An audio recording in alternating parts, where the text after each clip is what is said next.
امریکہ اور اسرائیل کی ایران پر جنگ کی تازہ ترین اپڈیٹس کے ساتھ میں ہوں عمر دراز نگیانہ۔ اسرائیل کے ڈیفنس منسٹر نے ایران کے سیکیورٹی چیف علی لاریجانی کو قتل کرنے کا دعویٰ کیا ہے۔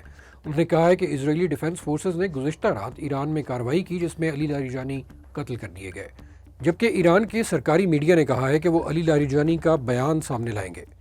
دوسری جانب عراق کے دارالحکومت بغداد میں امریکی سفارت خانے کو ایک مرتبہ پھر ڈرونز اور راکٹس کے ساتھ نشانہ بنایا گیا ہے۔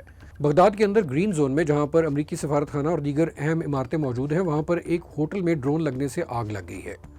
ایران کی طرف سے متحدہ عرب امارات پر متعدد حملے کیے گئے ہیں۔ ایک حالیہ حملے کے اندر میزائل فضا میں تباہ ہونے کے بعد ملبہ گرنے سے ابوظہبی میں ایک شخص کی ہلاکت ہوئی ہے۔ حکام نے تصدیق کی ہے کہ مرنے والے کا تعلق پاکستان سے ہے۔